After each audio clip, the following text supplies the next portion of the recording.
Madam, speak on the union budget. Assembly की बात है, यहाँ पे यूनियन बजट नहीं है, ये यूनियन बजट है, ये यूनियन बजट है। Speak to you. I've heard you. I've heard you. Please be seated. I heard you. Vishram Kulkarni, this is your maiden speech. Yes. Thank you माननीय उपसभापती महोदया. मी माझं हे भाषण मराठीमध्ये करू इच्छिते.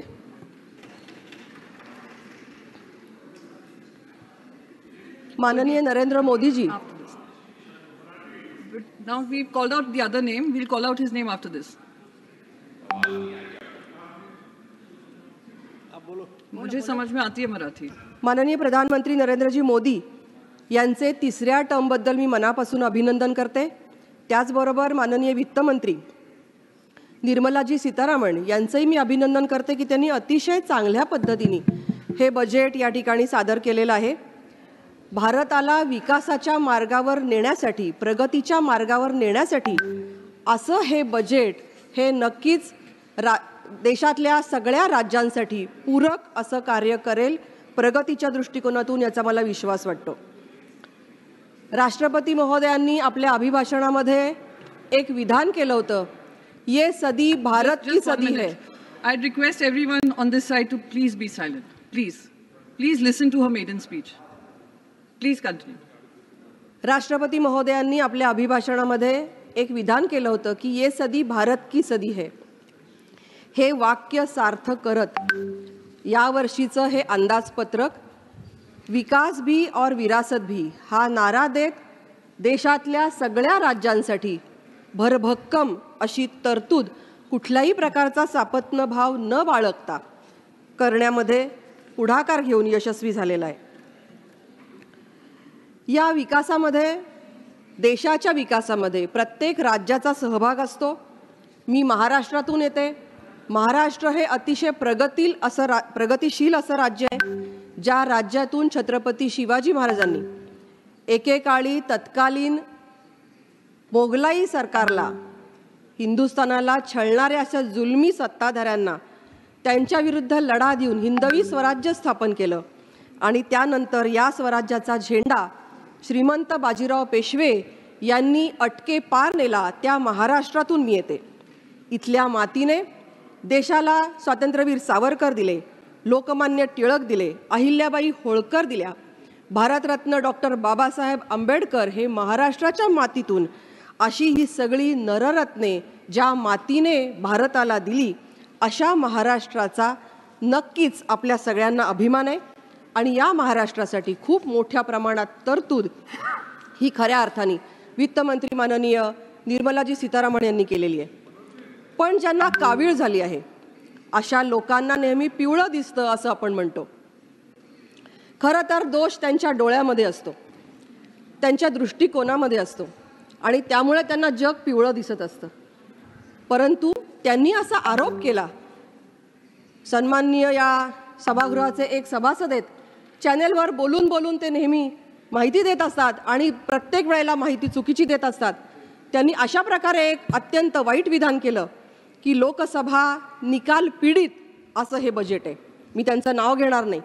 त्याचबरोबर त्यांनी हेही विधान केलं की याच बजेटमध्ये काय, पण गेल्या 10 वर्षाच्या बजेटमध्ये सरकारने महाराष्ट्राला काय दिलं. अशा लोकांच्या मानसिकतेवर खरं तर बोललं नाही पाहिजे. पण मी सांगू इच्छिते की छत्रपती शिवाजी महाराजांचा आदर्श मानणारे आम्ही महाराष्ट्रीयन लोक आणि तोच आदर्श घेऊन देशामध्ये जे माननीय प्रधानमंत्री काम करत आहेत त्यांना कधीही अशा प्रकारचा विचार मनाला येऊन जाणार नाही.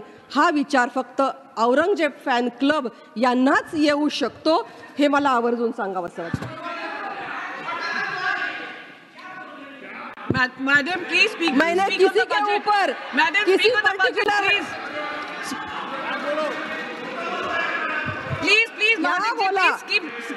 कोई ऐसा आरोप कर सकता है तो खुद को जांचना चाहिए. प्लीज महाराष्ट्रामध्ये मी सांगू इच्छिते, महाराष्ट्रामध्ये madam please stick to the budget. Please stick to the budget.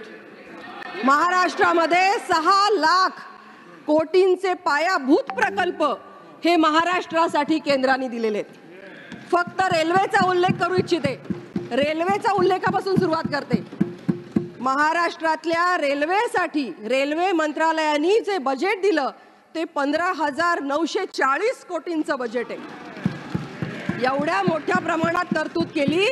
2009 ते 2014 या कार्यकाळामध्ये जे सरकार होतं त्या सरकारने किती तरतूद केली होती? फक्त 1,100 कोटी रुपये तरतूद केली होती. त्याच्या 13 पट तरतूद ही आता केंद्र सरकारने महाराष्ट्रासाठी केलेली आहे. रेल्वेच्या विद्युतीकरणाचे प्रकल्प 2009 ते 2014 या कार्यकाळामध्ये महाराष्ट्रात 0 किलोमीटर झाले होते. 0. परवा कोणीतरी ते सांगितलं वॅक्सिनेशन 0 झालंय.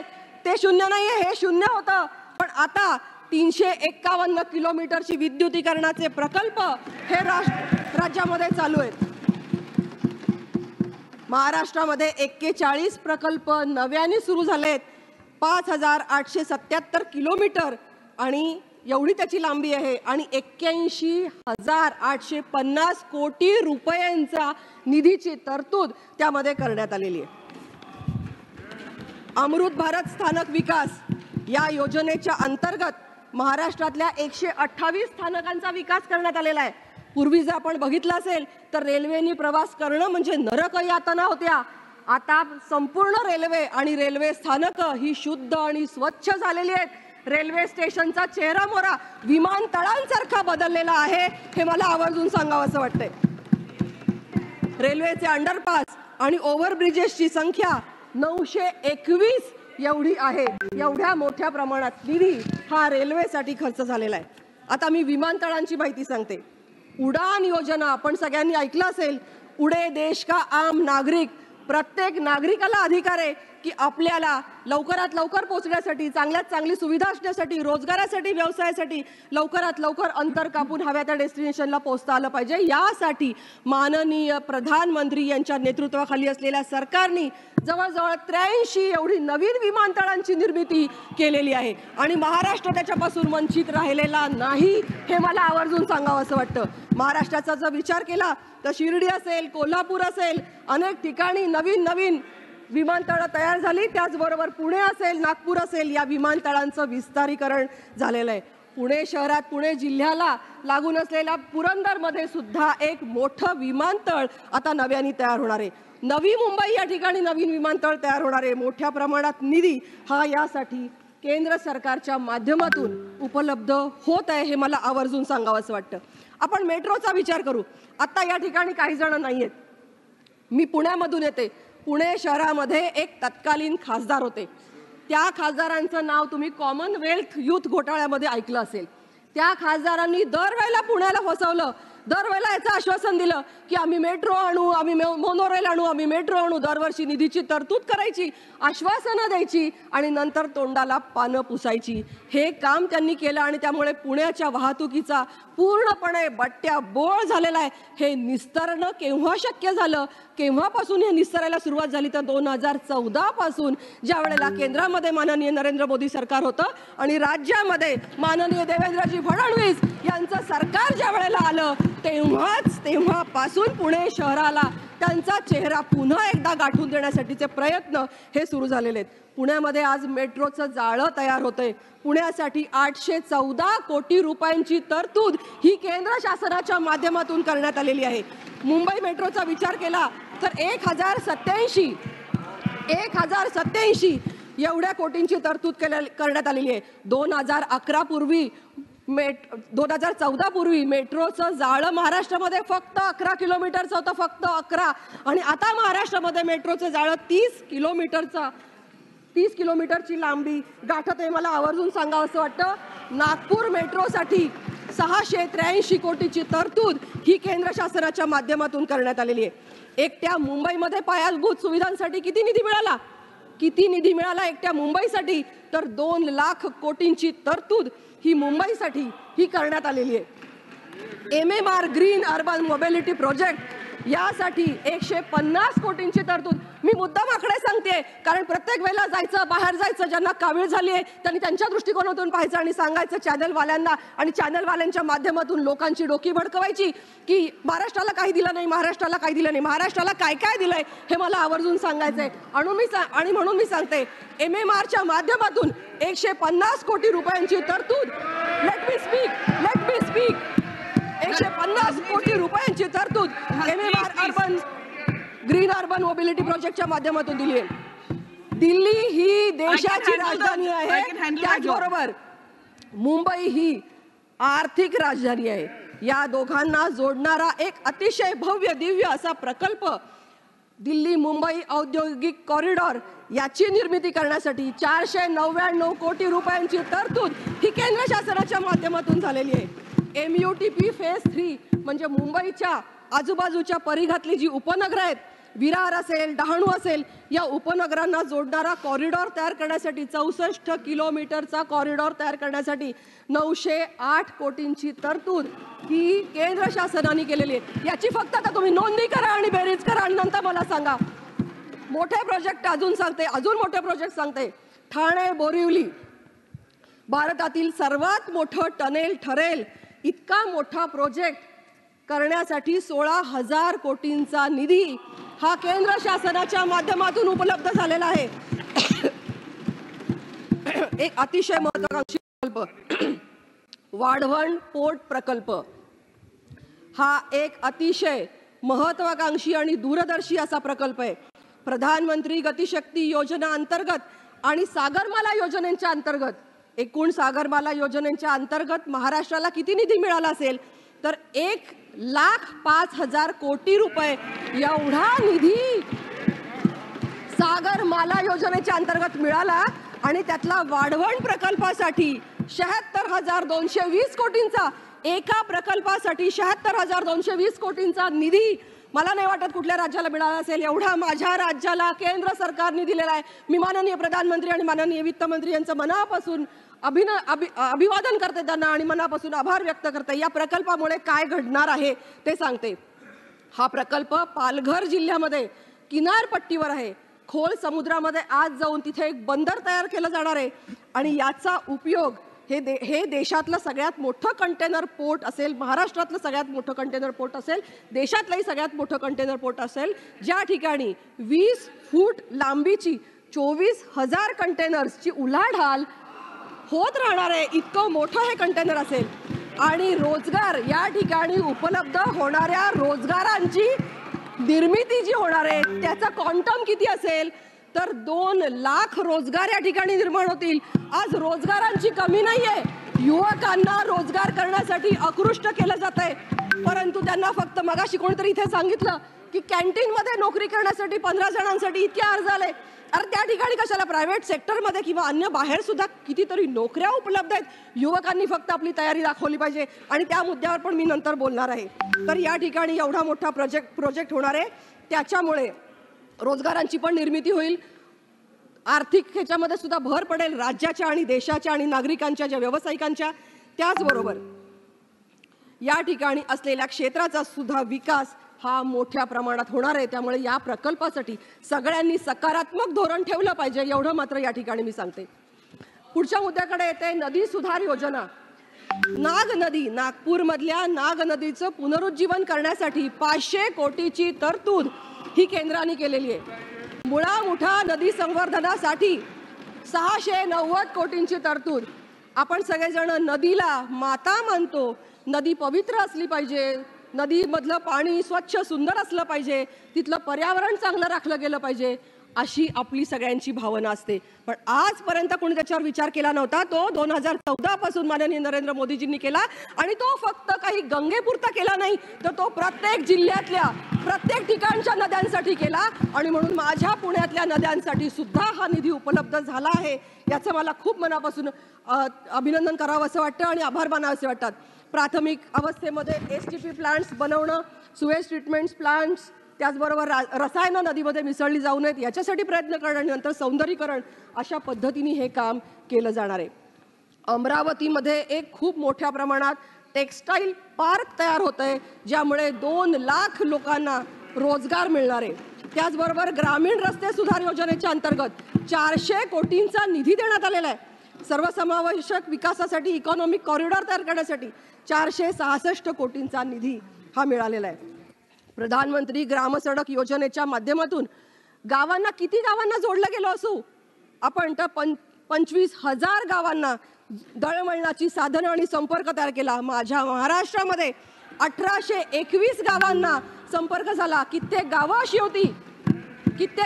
होती विदर्भातली, मराठवाड्यातली, कित्येक गावं कोकणातली अशी होती की जिथे अनटचेबल, ज्या ठिकाणी जाणं खूप अवघड होतं, अशा गावांमध्ये या ग्रामसडक योजनेच्या माध्यमातून मोठ्या प्रमाणात निधी मिळाला आणि 6,386 किलोमीटरची रस्त्यांची निर्मिती या ठिकाणी झाली. आणि निधी किती मिळाला तर 3,933 करोड रुपयांचा निधी या ठिकाणी मिळालेला आहे. मी शहरामध्ये राहते. अर्बन डेव्हलपमेंट हा माझ्या जिव्हाळ्याचा विषय आहे. वित्त मंत्री महोदयांनी मैं महाराष्ट्र पर बात कर रही हूँ, आपको सुनना पड़ेगा. महाराष्ट्र पर जवाब दे रही हूँ, आपको सुनना पड़ेगा. रजनीश जी, आपको समय मिलेगा, आप उनका जवाब दीजिएगा. हमारा समय स्टॉप कीजिए. समय स्टॉप कीजिए. आप बोलिए. वित्त मंत्र्यांनी जाहीर केलं की गावं शहरं जी आहेत ती शहरं इन्फ्रास्ट्रक्चर वाईज ग्रोथ हब झाली पाहिजेत. यासाठी पुढाकार घेतला पाहिजे. अर्बन मोबिलिटी यासाठी पुढाकार घेतला पाहिजे. आणि त्यामुळे प्रामुख्याने शहरांमध्ये अशा प्रकारे स्मार्ट सिटीच्या योजना आल्या ज्या शहरांना आणखीन युजर फ्रेंडली किंवा सिटीजन फ्रेंडली सिटी करतील. यासाठी मोठ्या प्रमाणात निधी हा दिला गेलेला आहे. त्याचबरोबर मुंबई मेट्रोपॉलिटन रिजनसाठी खास आवर्जून 150 कोटींचा निधी दिला गेलेला आहे. आवास योजनेच्या माध्यमातून 3 लाख घरांचे देशभरामध्ये उद्दिष्ट आहे. त्यासाठी 2 लाख कोटींची तरतूद सुद्धा करण्यात आलेली आहे. माझ्या महाराष्ट्रातल्या 13 लाख नागरिकांनी याचा लाभ घेतला आहे. मला आवर्जून सांगावं असं वाटतं. मुद्रा लोनच्या माध्यमातून अनेक जण लाभ घेतात. त्याच्यामध्ये महिलांची संख्या खूप जास्ती आहे. बऱ्याच वेळेला असं व्हायचं की ज्यांना जे स्टार्टअप्स आहेत किंवा उद्योजक आहेत त्यांच्यासाठी 5 लाख 10 लाखाचा निधी कमी पडायचा. मी अभिनंदन करते आणि आभार व्यक्त करते त्या उद्यमी लोकांच्या वतीने की 10 लाखाच्या निधीची मर्यादा ओलांडून 20 लाख केलेली आहे. त्यामुळे आता पुढच्या काळामध्ये अनेक जणांना त्याचा लाभ मिळेल. देशामध्ये 500 नवीन कंपन्या आपली इन्व्हेस्टमेंट करतायत आणि त्याच्यातल्या जास्तीत जास्त कंपन्या माझ्या महाराष्ट्रात आहेत. याचा मला अभिमान आहे. आणि त्यामुळे रोजगाराची मोठ्या प्रमाणात निर्मिती ही होऊ शकणार आहे. अनेक युवकांना इंटर्नशिपचे कार्यक्रम राबवले जात आहेत. मला अभिनंदन करावं असं वाटतं आणि आभार व्यक्त करावे असं वाटतात माननीय वित्तमंत्री महोदयांचे की कधीही नव्हे ते अशी एक योजना युवकांसाठी राबवली आहे की ज्या ठिकाणी युवकांना प्रशिक्षणही दिलं जाईल, मानधनही दिलं जाईल आणि अनुभवाचं सर्टिफिकेट दिलं जाईल. Speak on the union budget. Assembly की बात है, यहाँ पे यूनियन बजट नहीं है, ये यूनियन बजट है. आप सुन लीजिए, आप देख लीजिए. प्रफुल्ल जी, please be seated. Praful G, please be seated. Yes, please. महाराष्ट्रातील 262 प्रकल्प हे स्मार्ट सिटीसाठी राबवले गेलेले आहेत. There is a point of order. Praful ji, I'm on the chair. I can take that call. 11,000 कोटी रुपयांचा खर्च करून I need protection.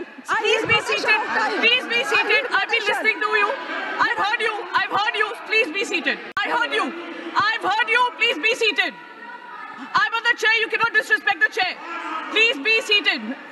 Mr. Patel, please be seated. You have a point of order. What point of order? Under what rule? Rule number 110. Rule number 110. What's that? 110. Yes. Scope of the debate. The discussion on a motion that the bill be passed shall be confined to the submissions of arguments either in support of the bill or for rejection of the bill. In making his speech, a member shall not refer to the details of the bill further than what is necessary for the purpose of its arguments, which shall be of a general character. Okay, all right. The honourable member has gone overboard, is speaking on everything except the budget. You continue your speech. Thank you. Smart Cityच्या माध्यमातून He has given his point of order. I'm asking you to continue your speech, but you will stay stick to the budget. मी बजेटवरच बोलते. Speak of the I am budget. talking about the budget only. I am talking about Maharashtra budget, which Maharashtra has received. I am talking about that only. महाराष्ट्रामधल्या अनेक शहरांना smart सिटीच्या माध्यमातून 11,407 कोटी You are रुपयांचा निधी disturbing मिळाला. your own colleague's speech. Please. Can you please be seated? Can you please be seated? You all are disturbing her अमृत योजनेच्या speech. माध्यमातून Please be seated. You don't want to sit? You don't want to sit, Mr. Patel? So please don't. You can leave. Dr. Kulkarni, please continue your speech. Dr. Kulkarni, please rental continue. हाऊसिंगच्या माध्यमातून एक अतिशय चांगली योजना ही माननीय वित्तमंत्र्यांनी जाहीर केलेली आहे.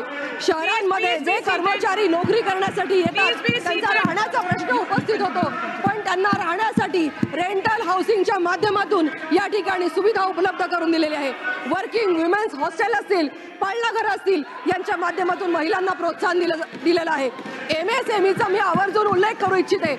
MSMEच्या माध्यमातून सूक्ष्म लघु आणि मध्यम उद्योजकांना You, Dr. Kulkarni, I haven't. Are you ceding space? Do you want to continue or do you Yes, want yes, I am. Please, you continue. Please continue. Don't get distracted. Please continue. MSMEच्या माध्यमातून महाराष्ट्रामधल्या You please अनेक be युवकांना आणि उद्योगांना मोठ्या प्रमाणात निधी हा Please, उपलब्ध झालेला I आहे. request all of you all to please be seated. You all are not allowing her to complete her speech. माझं टायमिंग स्टॉप करावं. No, that disciplinary action I would leave to the chairman. I will leave it to the chairman. But please, Mr. Patel, you'll have to sit down. It's your colleague who's speaking. This is absolutely incorrect and disrespecting the chair. Please. No, this is total disrespect of the chair.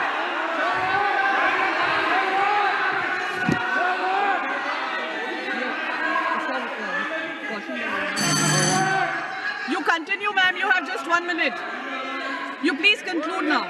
MSMEच्या माध्यमातून सूक्ष्म लघु आणि मध्यम प्रकारच्या उद्योजकांना मोठ्या प्रमाणात निधी हा राज्यामध्ये मिळालेला आहे.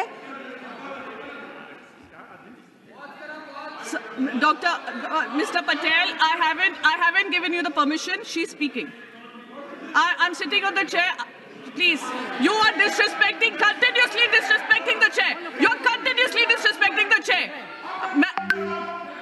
I will have to move on to the next speaker. No. This is my right. This is my right. So please, Madam, yes, I am.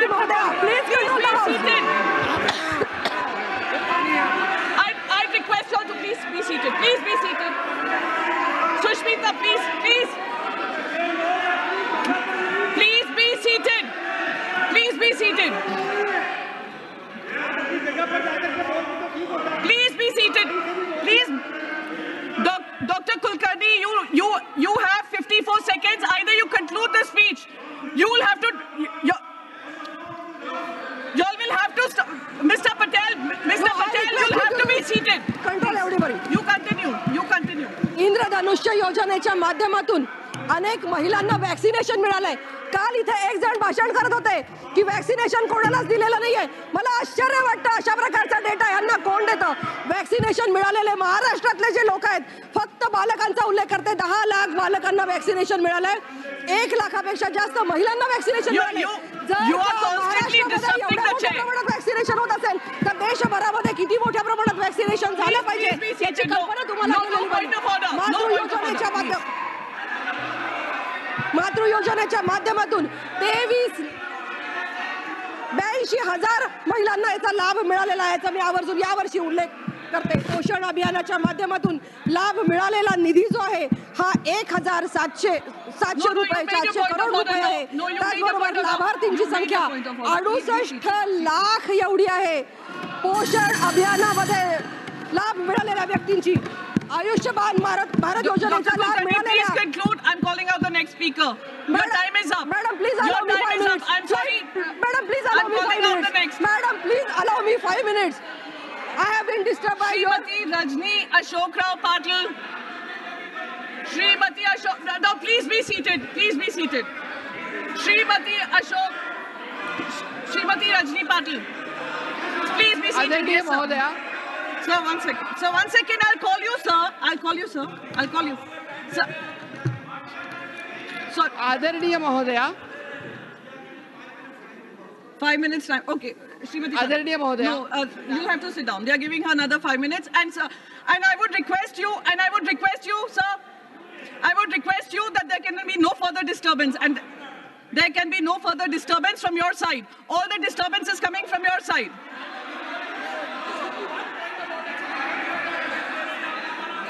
नहीं, आप उनसे कहिए डिस्टर्ब ना करें. नो, मैं मना नहीं कर रही हूं, पर प्लीज डिस्टर्ब ना करिए, प्रावधान ना डालिए. आप ही की स्पीकर बोल रही है. धन्यवाद माननीय महोदया. हेल्थ पर अब हम बात करेंगे. महाराष्ट्राला हेल्थसाठी जो निधी दिला गेला त्याचा सुद्धा भरभक्कम असा आकडा आता मी तुम्हाला सांगणार आहे.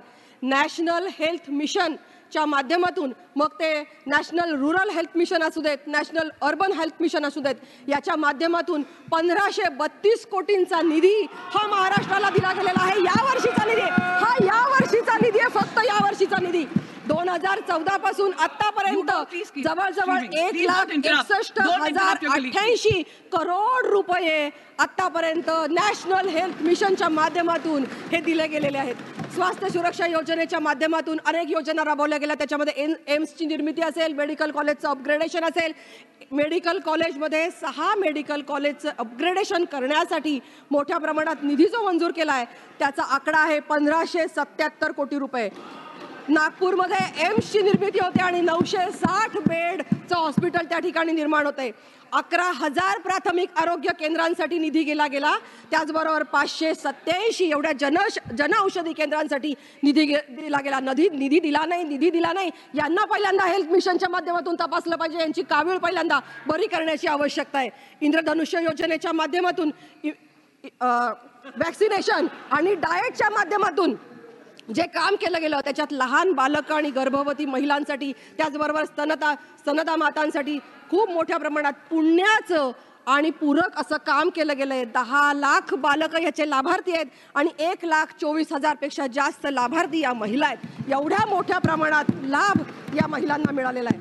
पोषण अभियानाच्या माध्यमातून गेल्या 5 वर्षामध्ये निधीची जी तरतूद झाली ती पण मोठ्या प्रमाणात आहे आणि त्याच्यामध्ये 68 लाख एवढ्या लाभार्थ्यांना याचा लाभ मिळालेला आहे. आयुष्यमान भारतच्या लाभार्थ्यांची संख्या 8 लाख याच्यापेक्षा जास्त आहे. आपण कृषी क्षेत्रावर बोलूया. कृषी क्षेत्रासाठी महाराष्ट्रामध्ये मोठ्या प्रमाणात तरतूद आली. बळीराजा जलसंजीवनी योजना अतिशय महत्त्वाकांक्षी आणि उपयोगी योजना. 30,000 कोटींचा सिंचनाचा निधी, सिंचनाचं पॅकेज हे महाराष्ट्राला मिळालेलं आहे. असं पॅकेज आतापर्यंत कोणत्याही राज्याला मिळालं नाही. एवढं मोठं पॅकेज माझ्या राज्याला महाराष्ट्राला मिळालेलं आहे, पण ह्यांना ते दिसणार नाही कारण ह्यांना कावीळ झालेली आहे. सतत दुष्काळी छायेमध्ये असणारी काही राज्य आहेत, काही जिल्हे आहेत, मग त्याच्यामध्ये विदर्भ असतील, मराठवाडा असतील, अशा विभागांना वित्तमंत्री माननीय निर्मलाजी सीतारामन यांनी एक वेगळं स्पेशल पॅकेज दिलेलं आहे. त्यांचे मी आभार व्यक्त करते. 600 कोटी रुपयांचा निधी हा या खास 2 विभागांसाठी दिला गेलेला आहे. पर्यावरण पूरक कृषी उत्पादनांसाठी घोषित केलेला निधी 598 कोटी एवढ्या रुपयांचा आहे. प्रधानमंत्री सिंचन योजनेच्या अंतर्गत 170 प्रकल्पांना निधी दिला गेला आणि 9 लाख हेक्टर एवढं क्षेत्र सिंचनाखाली आणलं गेलं. हे मी आवर्जून या ठिकाणी उल्लेख करू इच्छिते. फार्मर प्रोड्युसर ऑर्गनायझेशन्स असू देत, कृषी मधील राष्ट्रीय सहकारिता योजना असू देत, DPIP योजना असू दे, शेतीमधील संशोधन असू दे, या सगळ्याचा लाभ ज्या महाराष्ट्रामध्ये 13% उत्पन्न हे शेतीवर आधारित आहे अशा शेतकरी, प्रामुख्याने शेतकरी प्रबल असलेल्या राज्याला मिळालेला आहे. नैसर्गिक आणि विषमुक्त शेती प्रयोगामध्ये महाराष्ट्रातील शेतकरी हे केंद्रातील माननीय नरेंद्र मोदींच्या योजनांचा लाभ घेऊन आज काम करून पुढे येताना दिसतात. किसान सन्मान योजनेचे 2024 मधील लाभार्थी यांची संख्या 92,50,000 एवढी आहे. मला आवर्जून सांगावं असं वाटतं.